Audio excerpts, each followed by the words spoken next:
House has a new speaker, but as the clock ticks down on a potential government showdown again mid-month, this as funding for Ukraine and Israel could hit a snag over its hit to the deficit. Joining us now to discuss that issue and more, his view on the Fed, the economy, is Representative Brad Sherman. He also sits on the House Financial Services Committee as well as the Foreign Affairs Committee. Welcome back, Congressman. Good to be with you, Tom. Very, very good to have you here. Let's start with your view of the American economy. It is quite hot, actually. If you looked at the last quarter, 4.9% GDP growth. You represent a district. I don't worry too much about the folks in your district, Bel Air, Brentwood, Malibu. I'm sure things are doing okay there. Canoga but how Park, do you see the U.S. economy? Most of my folks are in the San Fernando Valley, which is not exactly the same, but I think things are good. The actors' strike is a problem out our area, and you know, people are not satisfied, and they're often not satisfied. Prices are higher, and you notice it. And it's nice to say that wages are up, but they're only up if you happen to have gotten a raise. Let's talk about what's been going on in Congress and switch gears a little bit. We didn't talk in our first segment about geopolitics, and there is plenty to talk about there. I guess you have a new speaker. You have a speaker who has made it clear that he's not particularly in favor of funding additional monies for Ukraine. You have a package that may be put forth, maybe it already is, to help fund Israel's war effort, Ukraine's war effort, and maybe border security. What's going to happen here, and how does the speaker get his caucus to come along? Well, not the way he's doing it. He's got, for the first time ever, he's going to make Israel a partisan issue. And that may be in his short-term political interest, but it's really a disaster. I mean, I've been a pro-Israel activist for 60 years. What do you mean he's making it a political issue? Well, what he's done is, instead of just having us vote on foreign policy, or better, or perhaps just on aid to Israel, he's marrying with it a cut to the IRS positions. That was only to fund that, though, to make it well, it doesn't fund it. CBO says it actually costs more money. But the intent was not because that was the goal, but just simply to get the package passed without increasing the deficit. I think his intent was to split and to say Democrats are voting against Israel. He's not funding it because the Congressional Budget Office says it makes it cost more. When you cut IRS positions, you cut revenue. And I think it's just because every time a billionaire cheats on his taxes, a member of the Republican caucus earns his wings.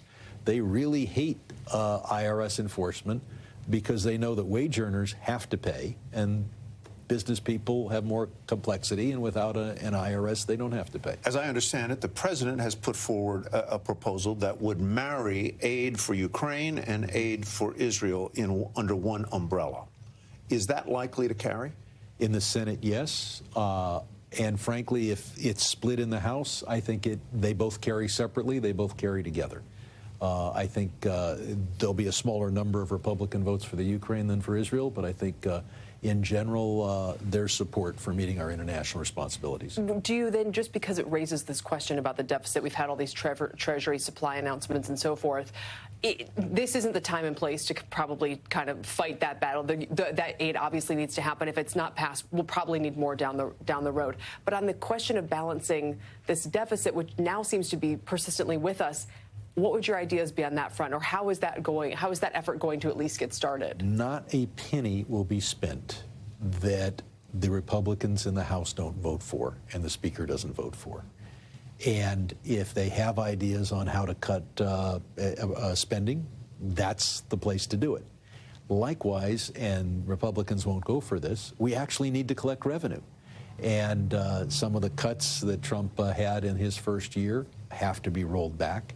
And then you have to actually enforce taxation, particularly our enforcement on multinational corporations is very weak.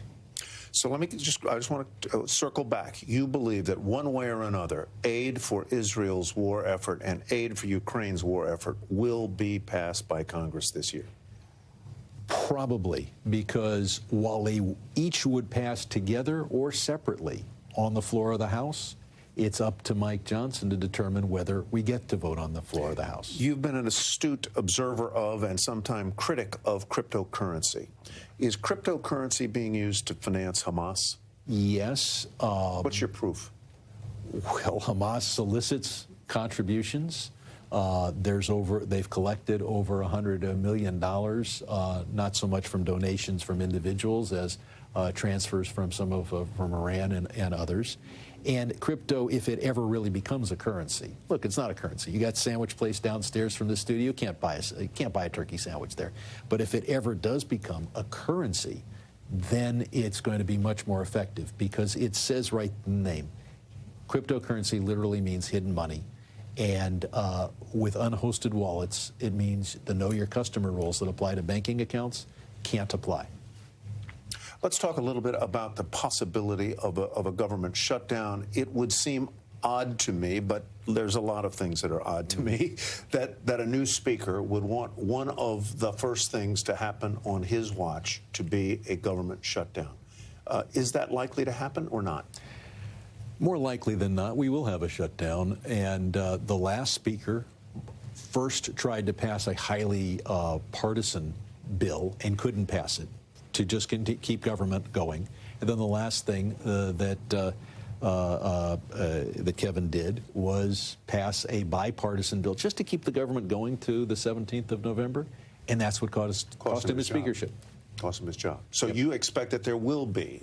It's 60%er. I'd like to think otherwise, and at the last minute we might at least be able to keep the government open into December or January. But does it matter to your constituents? Oh, yeah. How?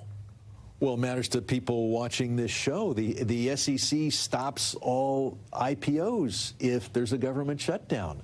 And not just the IPOs for the smaller companies, but an awful lot of the additional offerings of stocks and bonds by some of the major companies. That's got to matter to people who watch this show. Congressman Sherman, always good to see you. Thank you for coming back. Thank you. Brad Sherman of California.